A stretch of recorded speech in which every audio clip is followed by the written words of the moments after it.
I just watched Zack Snyder's Justice League, all 4 hours of it. So I'm going to go through the story chronologically and say what I think of it, but I'm not going to start off chronologically. I'm going to mix things up a bit, and I'm going to start on the 57th minute, and then I'll go back to the start, and then I'll keep going. Because the 57-minute mark is when Wonder Woman explains what the hell was going on in the first hour. It really should have been the first scene. It's the scene where she exposits about who everyone is, what a mother box is. So I'm going to read out her monologue there. I'm going to do my best Wonder Woman impression. Wouldn't this be a better intro to the film?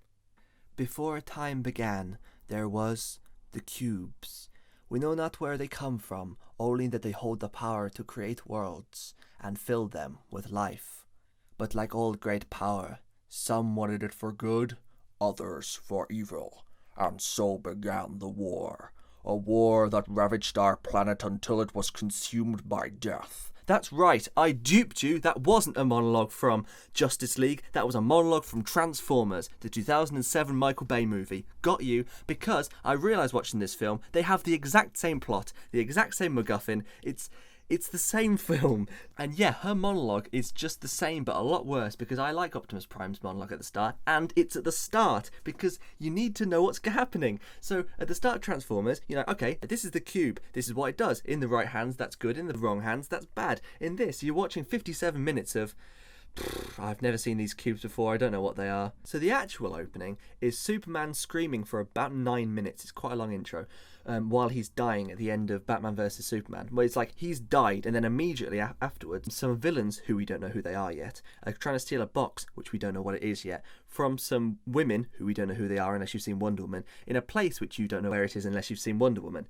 I've seen Wonder Woman, so it's fine, but I haven't seen Aquaman, so those scenes were fun. It would be a lot more interesting if they actually explained what the stakes were and what they were fighting for and everything, but hey, that bit looked pretty cool. I mean, it was very CG, but it was kind of alright on the whole. I really loved the Superman screaming. I thought it was very haunting. I thought it was I just thought that bit was great. I thought the intro was pretty cool. And there's also Bruce Wayne going on a horse across some snow a long way. And I thought, as an opening titles, I mean, it went on for a long time, but I thought it was actually pretty good. I thought it was a strong opening. It hooked me. I was like, okay, I'm looking forward to this. I thought the original film was trash, but this, so far, you've definitely hooked me. Well done. Good job. So next up is part 1. So this film's in 7 parts. Well, it's meant to be 6 parts and an epilogue. It's also kind of a prologue in that there's that like 9-minute opening titles. So it's basically 8 parts, but it's kind of 6 and kind of 7. But part 1 is called... Oh, it's got a stupid name. It's called something... I haven't made a note of his name, and my laptop's not working. So I'm going to just give it a name. I think it was something like... What are you talking about, Batman? It was something like that. Bruce goes to meet Aquaman, who's in some like Norwegian town. It's basically New Asgard from Avengers Endgame. I know that came out after, but like it's very similar, except this is... it was atmospheric, but I didn't believe it as a real place for a second. It was just so over the top. Like at the end there's a bit where Aquaman's like going away in the back of a truck, and that truck is literally Mater from Cars. I mean, it's just rust. It's brown with rust. I do not believe that any human being would drive. It's like in Simpsons Hit and Run when you blow the car up and you drive around in the chassis. It's like that. It's just comically unbelievable. But anyway, yeah, he says to Aquaman, yo, do you want to join the Justice League? Aquaman says no, and that's it. He goes. He doesn't push it any further. Aquaman walks into the sea. He's like, okay, yeah, I won't. I've come all this way on a horse, but fine, yep, you do you. And he goes back again. I don't know why he went on a horse. I don't see why he didn't fly one of his... Why didn't he fly the Batwing or something? Yeah, because he's recruiting him as Bruce Wayne. So he's giving away his identity. Well, he doesn't say he's Batman, but he says he wants him, and everyone knows why. It doesn't make sense. Anyway, parts 1, 2, and 3 are basically all one part. I mean, especially 1 and 2. It's just all establishing. See, that's a problem with this film's pacing, and that's what I'll go into now. See, the main problem with the DCEU is that although clearly Zack Snyder doesn't think this way, the suits who work at Warner Brothers, the executives, they clearly want to compete with the Marvel Cinematic Universe. However, they don't understand what makes Marvel succeed where they haven't succeeded. And that's that, yes, the Avengers is really popular, has made like each film makes like $2 billion or whatever. But the reason for that is because we've grown to know the characters through standalone movies and through, there's like 20 something films in the MCU. There was the Avengers was the sixth. I mean, by the time we had the Avengers, Iron Man had two films. There's a Hulk film, although it was with a different actor, but there's a Thor film, Captain America film. And then Black Widow had been in Iron Man 2, and Hawkeye was in Thor a little bit. We knew the characters, and when they made the Avengers, it was a big deal. It was, we hadn't seen this before as a superhero movie, really, standalone movies, and then they all come together. So it was something special, and it was something which they were patient with. They took their time. Then moving up to 2016, Civil War came out. Like half the Avengers versus half the Avengers all going to war together was a big deal. That's what got everyone invested. Everyone wanted to go and see that because we knew these characters, we got to know them.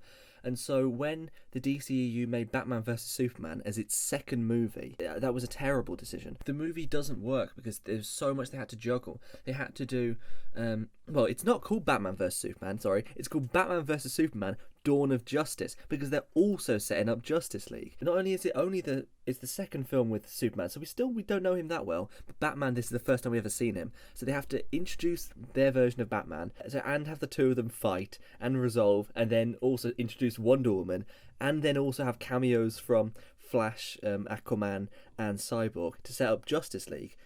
And then this Justice League film came out to go against Avengers Infinity War and Endgame, but that doesn't work. Like, obviously it's never going to be Infinity War and Endgame because they're like the third and fourth, but to be just in general an Avengers film versus a Justice League film.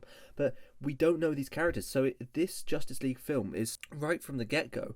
The big issue with it is they have to set up. So of the 6 members of the Justice League, we have Superman has had a movie and a half. Batman has had half a movie. Wonder Woman has had a movie, and she was a little bit in another one. And then the other 3 just have like tiny cameos in a clip that was sent over an email. Like it doesn't work because we have to spend so much of this time of this film introducing them, which we should have had in a standalone movie. So what they do to try and get you to know, okay, these guys are heroes. This is what their powers are. This is how they're good people, and this is their origins. We have sort of like short films of each of the members of the Justice League, just showing them on missions. And so we have, well, Superman's dead for most of it, so he doesn't get one. Wonder Woman's one is that one where Bruce Bolton is trying to blow up a building with some ethnically diverse school children in, although obviously no Muslims because Gal Gadot's supposed to be saving them. But I mean, we don't know who he is. He's not important to the plot in the slightest. He just wants to create chaos or something. I don't even know. And yet she just defeats him. And I think Wonder Woman's been very uninteresting since 1984 established that she could fly, and she's just. Seeing her like dart about really fast, I thought looked kind of comical. But I still think Wonder Woman is probably the coolest of the group, or one of the. I do like Wonder Woman. I liked her first movie a lot. I thought the second one was rubbish. Anyway, so that's Wonder Woman's. It doesn't mean anything. They could cut the entire thing; it wouldn't make any difference. And then there's the Flashes. See, the Flash is a character I like. I do like him. I think he's probably one of the strongest.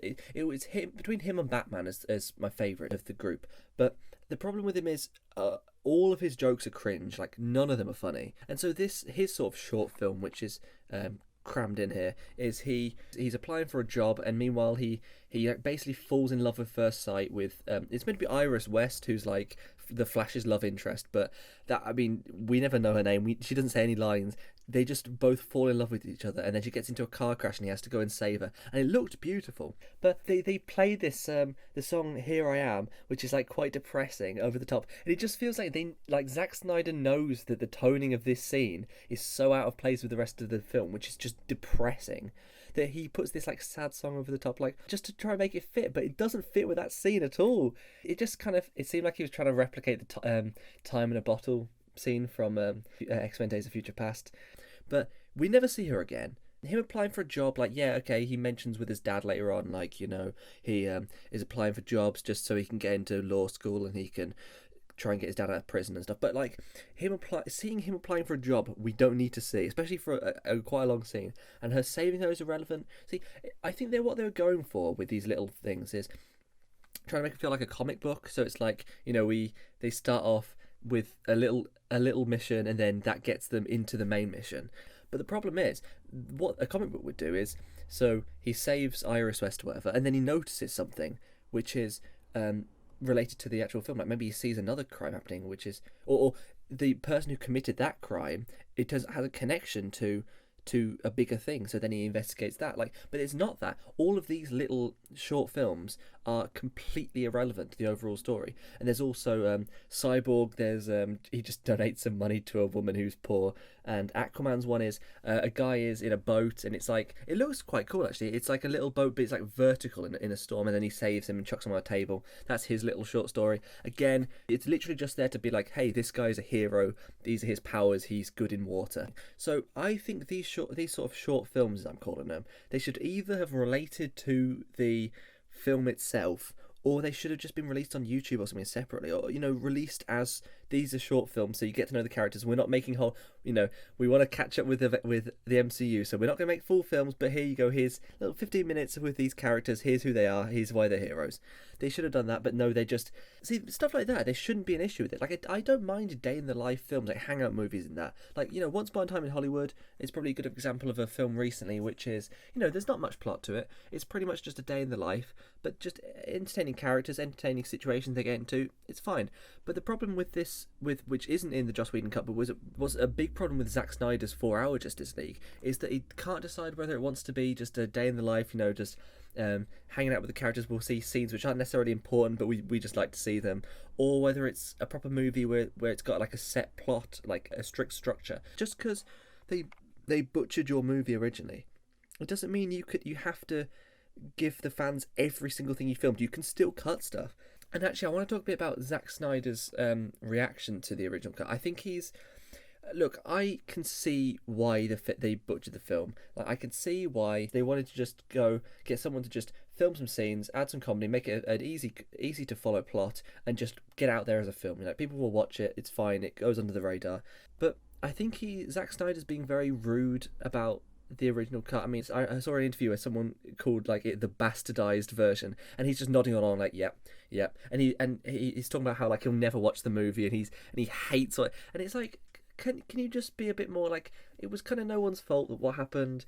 Just let it be, okay? It's not that big a deal. It's a movie. Just, you don't need to be so mean to it. Everyone's going to probably prefer your version. You don't have to be so actively cruel towards it. They tried their best to finish this movie. You only have deserved the right to be so horrible if you let them make a great film. But I'm sorry, spoiler alerts to the end.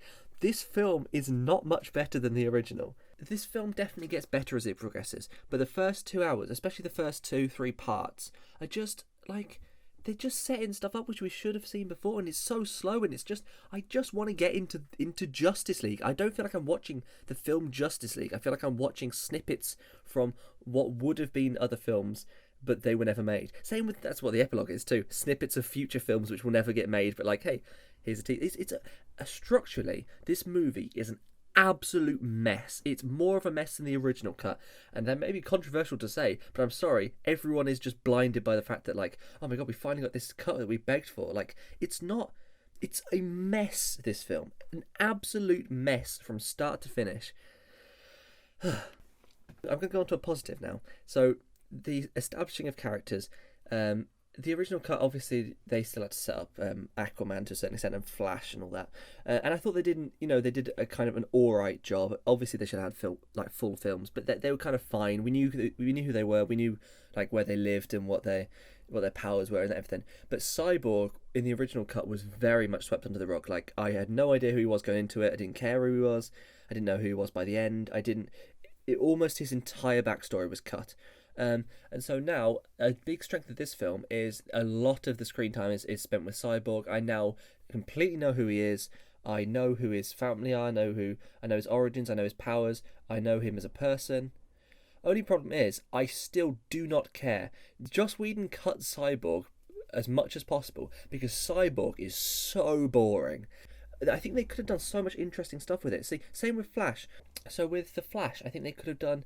They slightly teased it, but the idea of like, he's just a regular kid, but he happens to have superpowers, and so he's forced to risk his life for the greater good. It will deal with the morality of Batman and Wonder Woman. Like, they're forcing this kid to fight because he's got the powers and he can stop it, but like, he shouldn't be. Like, this is wrong to put his life in danger, but he has to do it. And I think with Cyborg as well, that they also play on it a little bit, but they don't go far enough with the idea of like, he just wanted to be he was already a genius hacker, which I hated. I mean, hated how they made him like perfect to start off with in the flashbacks. But he's just an American football player. Those flashbacks looked beautiful, by the way. But like he has a regular life, but his dad, who's working in a lab with one of the mother boxes, like his dad makes him a cyborg and gives him all this power to hack into anything, and so Cyborg kind of has all this power, but like I don't know if he necessarily wants to, and I like that idea too. Like he's a monster. He's forced to be this way. He didn't ask for it.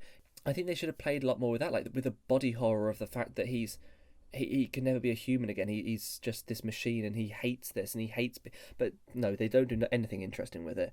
And I just left the film being like, I don't care who he is. Aquaman, I hadn't seen the Aquaman film, and it didn't come out till after the original cut of this anyway. But I didn't really know what was going on.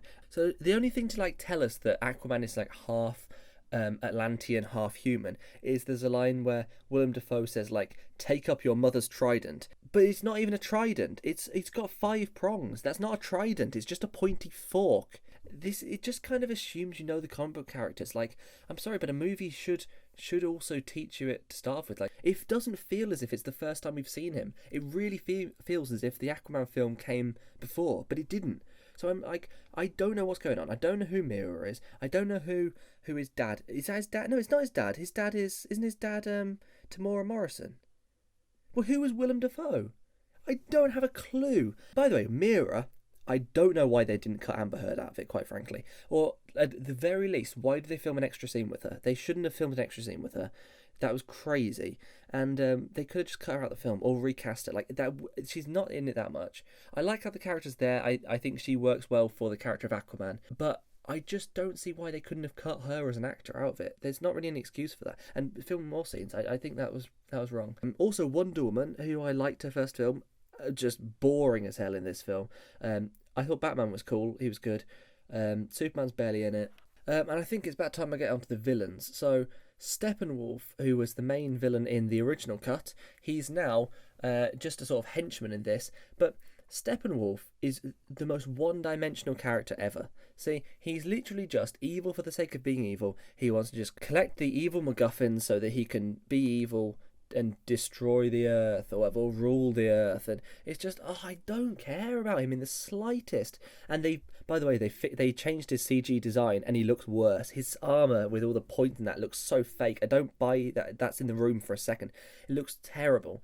But yeah, now people are saying like, oh, but it's so much better. He's more in depth now, and now we know about he's actually working for Darkseid. By the way, the villain of this movie is called Darkseid, and the heroes are called Superman and Wonder Woman, and that DC's not very at naming things. But no, it's like, okay, Steppenwolf has a boss now. Wow, a one-dimensional character has a one-dimensional boss. Like, I do not care about the villains of this movie at all. They didn't set them up. It's not like Thanos. Thanos has a motive. You can understand it. You can see his side. And they set him up over movie after movie after movie. Also, if we're making Avengers comparisons, Ultron had a motive. And it wasn't just, I want to be evil. He had an actual motive. And Loki had an actual motive.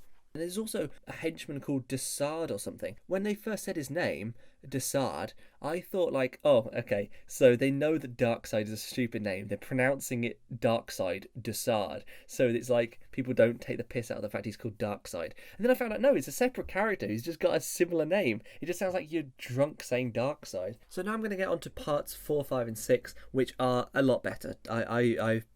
I did not like the first half of the movie at all, but actually the first half of the movie I don't think is any different particularly from the original version. Like, it just feels like it's exactly the same film with more irrelevant scenes and different jokes that don't land instead of Joss Whedon's jokes that don't land. So they do that whole thing where they underground where they rescue Cyborg's dad, and I feel like that whole bit is kind of just there to have an action sequence, but like it's fine. I remember it felt like it was shorter than the Joss Whedon version, or maybe just because in the overall span of the film it was less screen time, but like it was that was fine. And then we got on to the plan to resurrect Superman. Now that was set up. It made sense why they need to, like, how and why they would well, it kind of makes sense. The Flash running fast, resurrecting them, maybe not.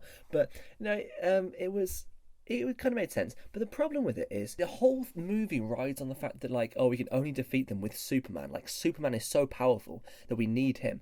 But it's like, well, why is this a team movie if Superman is the only way you can defeat them? Like, the whole thing is just, oh, we need Superman. Oh, we can't do him without Superman. It's meant to be a team effort. And Superman, by the way, I hate Superman as a character. I love Clark Kent. I'm a big fan of Clark Kent. And actually, like, I don't like Lois Lane, because she's always having this, like, love triangle between Clark Kent and Superman. And, like, I like Clark Kent, the, like, journalist guy he is. Like, you know, the guy with, like, I don't think was he in this film? Maybe a little bit. Yeah, like, he's like the journalist guy. He's got glasses on. He lives in a farm in Smallville, and, like, I like him. He's a nice guy. He's likable. He's got a good job. You know, he's. But then Superman, who's like the other guy, the guy she always, like, chooses. I think he's so boring. Like, he's just so good at everything. He's so powerful, and he's so morally perfect. See, if someone who's that powerful, it can be interesting when they're the villain. Like, Homelander in The Boys is 1,000 times more interesting as a character than Superman. But Superman is just perfect. It's like, I hate Superman. Lois Lane, I think she has maybe 5 lines of dialogue in this film. We just keep cutting to her every so often being mopey and sad. This whole film is just mopey and sad. But we don't care, because every single audience member knows. I mean, even in the original cut, Superman was in some of the posters. He wasn't in all of them, but he was in some of them. And we all knew, I mean, 2 films into Superman, they aren't going to kill him off. Come on. We know it's not happening. We know it's not going to last. So when this film spends 2 hours plus, I mean, he gets resurrected about 3 hours in, or a bit less than 3 hours. The whole movie just being this sad, oh, Superman's dead, oh, look at Lois Lane's sad face. Like, I do not care, because I know Superman is coming back. We all know he's coming back to life. But yeah, Lois Lane does nothing all film, like, nothing at all. No, so they resurrect Superman, and I thought that scene was pretty good. Yeah, so then Superman puts on, like, a black costume for no reason other than it was in the comics. And then they just have a big fight. It's the same as in the Joss Whedon one, but without the jokes. But that's probably good, because it was terrible in that one. I don't want to get too spoilery in going to the ending, because this is meant to be a non-spoiler review. But I mean, it's kind of hard to do a non-spoiler review when I'm kind of assuming you've seen the original cut. The fight it's different. I actually thought it felt shorter. I just felt like, in general, this movie the pacing is horrid. Like, the first half is so much setup, and then I thought the payoff was kind of like, oh, is that it? But yeah, so the final bit is, you know, it is alright. I thought the Flash stuff was very good. Aquaman does not need to be there. There's not a droplet of water in sight in that whole final battle. So they just established that now he can jump really high as well. I think that's just to give him something to do. So he's jumping around with this spiky stick that isn't a trident. Batman's got these, like, stupid Matrix sunglasses on as well that look really terrible. And then, yeah, Superman shows up, and it's just, okay, well, now Superman's here. Don't need the other 5, really. And then the epilogue. The epilogue isn't an epilogue. It's nothing to do with this film. It's just like the opening, were a collection of scenes from different movies that they just never made in the past.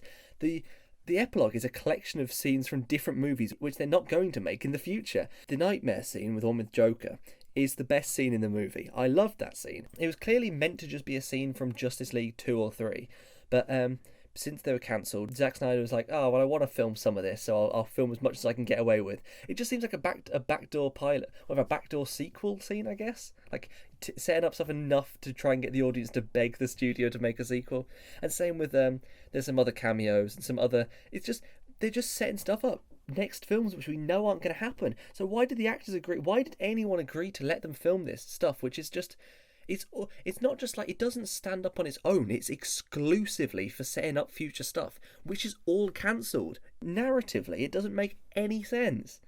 So yeah, I think I'm probably done with this review. It's been so rambly and so ranty, but it's just the fact that I think the attitudes right now, every review I've seen is like, oh my god, I love this film, oh my god, it's a masterpiece, oh, it's so good, but it's not. It's the same film as came out 4 years ago, which the same people hated. It's the exact same film with some extra scenes which have no place in Justice League. They were entertaining, a lot of them, but they're not a part of this film or this story. So I'm going to give it 2 stars. Was it an improvement on the original one? Sure. It was probably, yes, it was probably better. But it's also bad for a number of different reasons. I mean, the story's still much the same, and the story is still terrible. Yes, there's more characterization. no, I still don't care about the characters. It's not. It's not good.